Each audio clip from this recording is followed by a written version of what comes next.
In July of 1999, the Mexia Supermarket, which was a grocery store in Fort Worth, Texas, would be shut down and left to be abandoned after the owners declared bankruptcy. Later that year in October, city officials would go back to the store and discover that everything was left inside to decay. Because of this, an extremely hazardous environment was created. It's currently known that a walkthrough, the cleanup process, and news story footage was captured of the incident. Now, for a bit of a background, according to a SourceTrut user named The Hookup, they gave a bit of information about the owners of the supermarket. They explained that it was in a low-income area, and when it was finally shut down, the owners left the country to go back to their home country, Laos. Unexpectedly, they left all the food out, which included the fish in the coolers, meat counters still filled with the meat, and of course the produce was still lying out. It suggested that they couldn't meet the demands of the business and couldn't make it profitable, so their best option was to just abandon everything and completely just fly out the country. I mean, look, whatever works for them, I guess. The electricity was shut off and would stay like that for a couple months until the police officials came to investigate all the rotting food, the bacteria, decay, and a whole ton of insects and rodents that were attracted by the senses. It got so bad that the environmental management officials had to come in and deal with it. So in order to protect themselves from diseases, the workers entered the store with hazmat suits and oxygen tanks. Now, it was truly never determined what bacteria and other diseases were present, but that didn't seem to stop some local residents from breaking into the store and stealing some canned goods. I mean, chances are they were still edible after that 3 months time period, but I mean, did they just ignore the scents or something? I mean, that's kind of an issue. While the process of clearing the store, disinfecting, and removing the rotten food using front end loaders would take a while, it was the most reasonable approach to the situation since it was suggested that they should have just burned the store, which sounds good for a couple seconds until you realize that the rodents would just escape and just scatter around the nearby area, so that was pretty much out the question. Now, according to a Gross Terria user, the Fort City Council revealed that the cleanup process costed the city around $100,000. And from what I found online, there wasn't too much information regarding the owners and if they got in trouble or not. So, if they got away free, they are really lucky. At first, it was believed that the only available footage was from the news coverage of the incident. However, in January 2010, the incident gained further attention as new pieces of footage were included in a history TV series known as Life After People. In the episode The Last Supper, the episode's theme is about the fate of humanity's food supply if the population was suddenly wiped out. The Mexia Supermarket was used as a case study, and official news clips would be used throughout the entirety of the episode. But just to make things clear, brief clips were shown, meaning that the uncut tape, footage outside the supermarket, and footage of people breaking into the store still remain as lost media.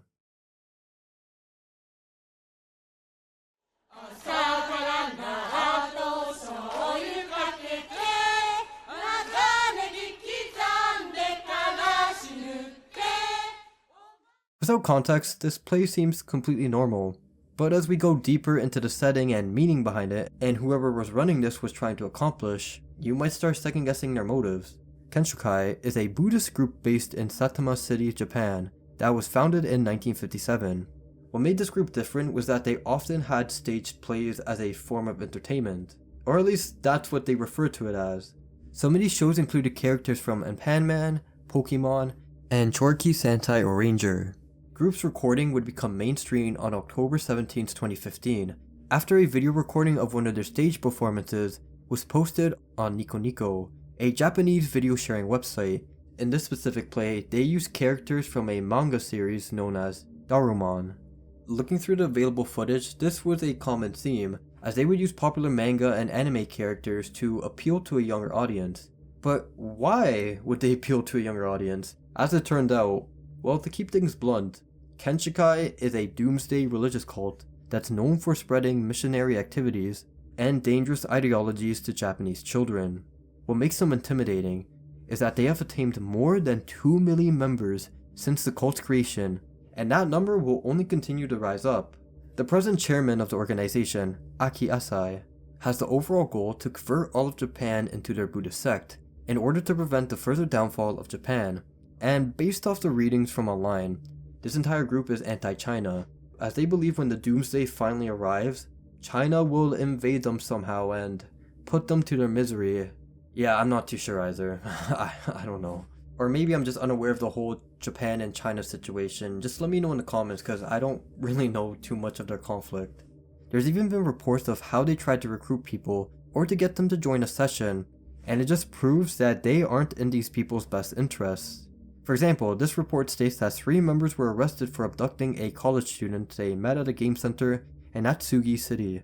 They would then take them to the Ottawa City and extract the student's personal information, in which they would force the student to undergo a 2-hour prayer session while insisting that they join the group.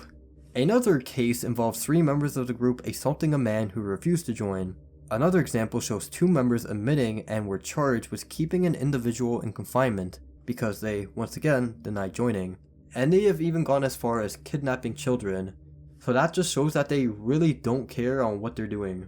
But even with all this chaos happening, Kenshōkai members would still host these stage plays as if nothing horrible was happening behind the scenes. Going back to the Doraemon set, all characters involved would show their devotion towards the cult. During one of the scenes, Nobita would talk about his determination to strive to develop Kenshokai. In addition, Doraemon and his friends would criticize those against the religion, and whoever they're in conflict with.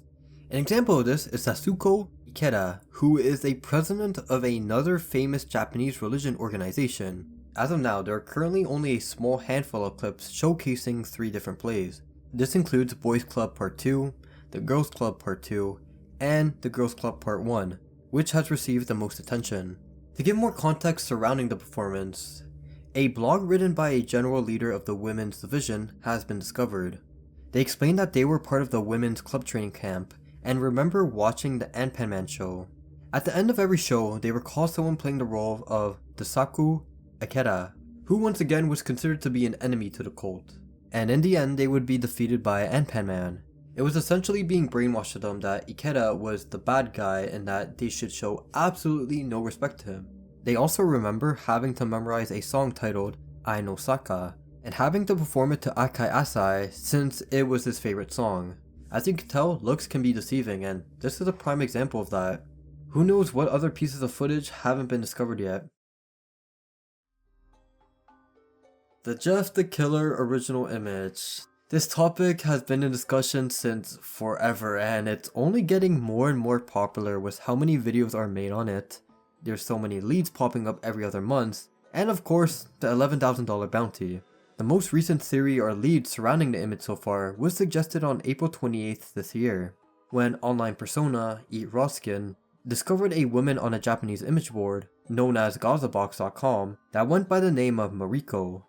The facial similarities of the white powder edits and this newly discovered lead have led people to believe that this could be the perfect match. When looking at the hairline and mouth of both images, they're both shockingly similar.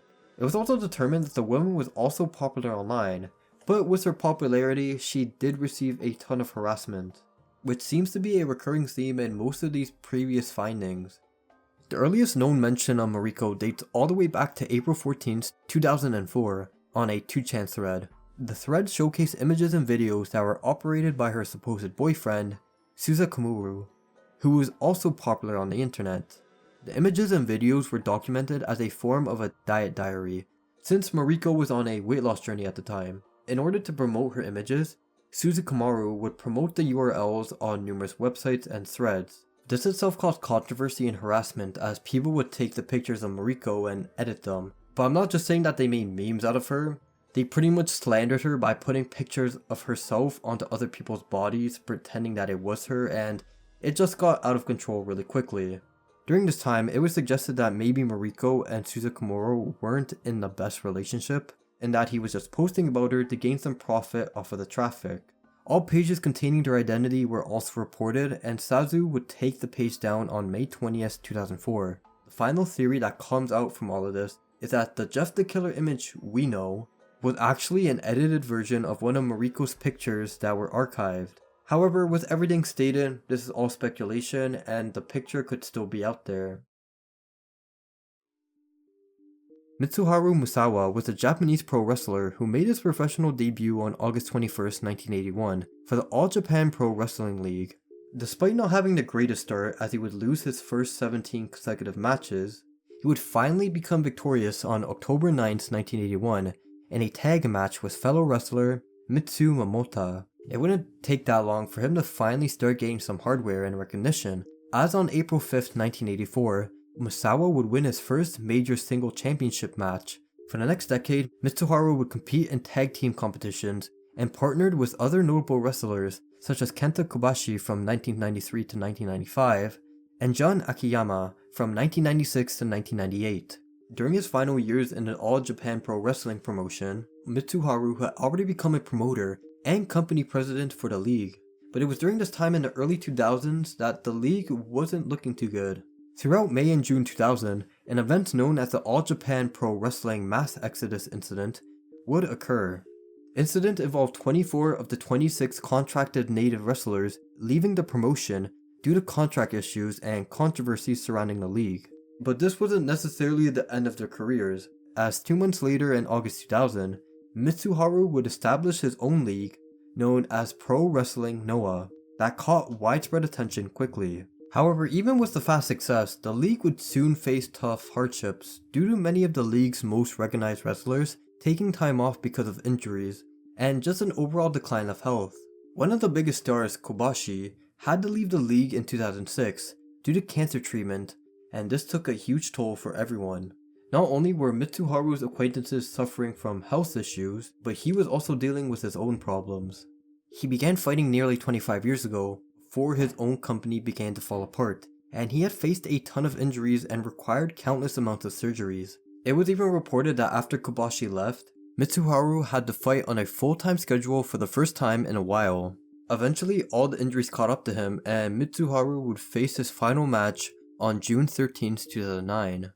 The match was supposed to last 37 minutes, but around the 27-minute mark, Mitsuharu took a backdrop suplex from Akitoshi Saito, which led him to lay motionless on the ground for numerous minutes. Referee Suchi Nishinaga would immediately stop the match after impact, and paramedics were quickly on the scene. CPR would be performed, but that wouldn't be successful as his body was quickly becoming discolored. As an act of desperation, the medical staff used a defibrillator, but that didn't work either. Takeshi Morishima is attempting to calm down the audience and stated that everything would be alright, as Mitsuharu was taken away to the Hiroshima University Hospital. However, even with all the high hopes, Mitsuharu was pronounced dead a couple hours later. Speculation surrounding his death was a hot topic, and despite Misawa's family invoking a Japanese law that requests police officials from publicly releasing the official cause of death, the Hiroshima Police Central Office stated that the diagnosis was cervical cord transaction, as both his first and second cervical vertebrae were separated. Now, there is a video on YouTube that showcases the entire fight, however the point of impact is completely edited out. However, with all of that being said, it's currently known that a YouTuber who goes by the name Kimidori3 Takoyaki has a recording of the entire match from the arena seats with his camera.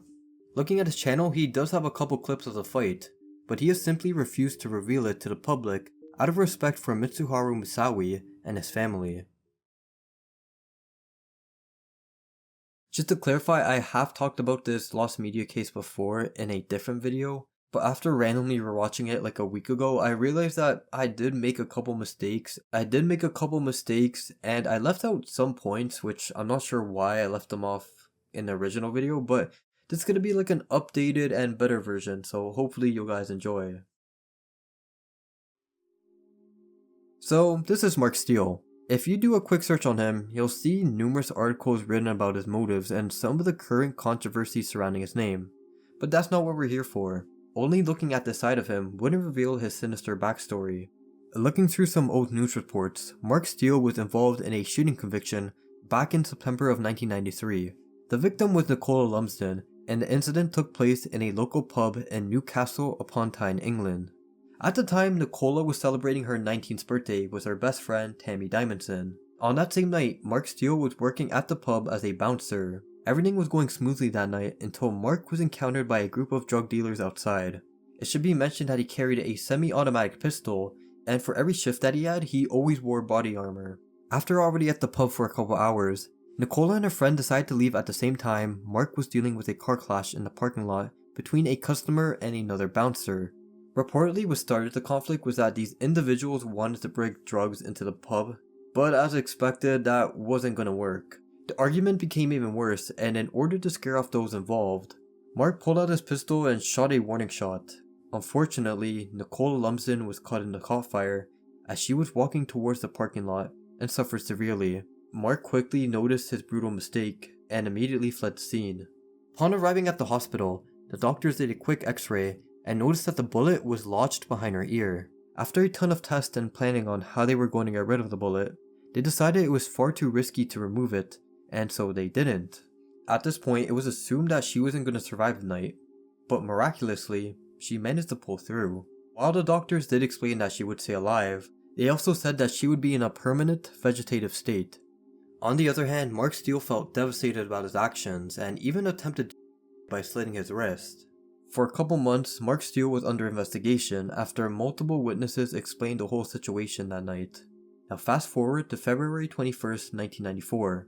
After his court appearance and investigation, Mark Steele was sentenced to 8 years in prison for unlawful wounding, possessing a firearm with intent to endanger life, and possessing ammunition without a license. The family was absolutely disgusted about this sentencing, and felt that justice wasn't served. Mary Madden, who is Nicola's sister, expressed the family's concern and even stated that no family member was in the court to have their say or to even listen to it. Just imagine that. In a way of documenting her story, Nicola was given her own episode on a BBC Two documentary series named Close Up North, which explored stories in the northeast of England. Nicola's episode was titled Nicola's Bullet. It aired on October 13th, 1994, and was promoted through many news outlets. The episode received positive reviews since this was a big case at the time, but unexpectedly it was pulled from airing ever since, and there was no reason why or what happened.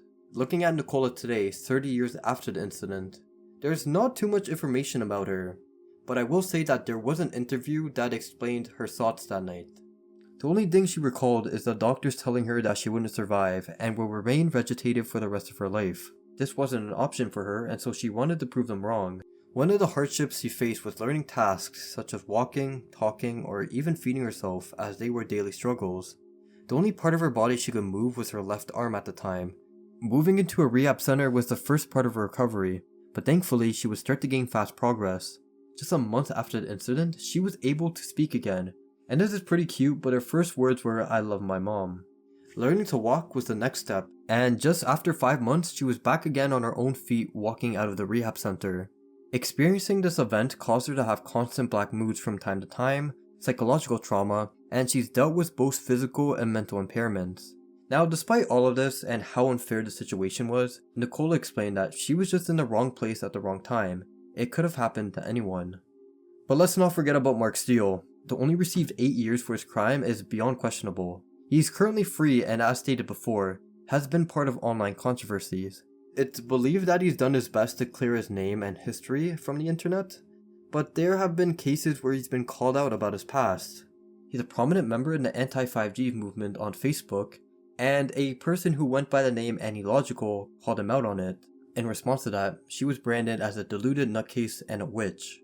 After this, a couple of their members found news articles saved onto the British Library archive about Mark Steele, and once again, when they brought it up on Facebook, their posts would either get deleted, they would get banned, they would be removed from the group, or just be called crazy. His diehard fans also didn't believe he did it, and chances are they were just as delusional as him. So just goes to show that if you have a cult-like following, no matter what you do, they'll always back you up for it no matter how bad it is, which is pretty dangerous and scary actually. And that ends it off for today's video. If you made it to the end, thank you so much for watching. As mentioned before, this is going to be a series, however it won't be weekly. I'll try to get part 2 up in the next month or two, since I want to talk about topics that are more obscure and lesser known. And with that being said, it's going to take a while to find these newer cases. I'm well aware that you guys don't like hearing the same things repeated over and over and over again, so I'm going to do my best. Also, just let me know in the comments if you guys are interested in this, so I can actually continue making a series. But anyways, that's enough of that. Once again, thank you guys so much for watching, and as always, have a great one.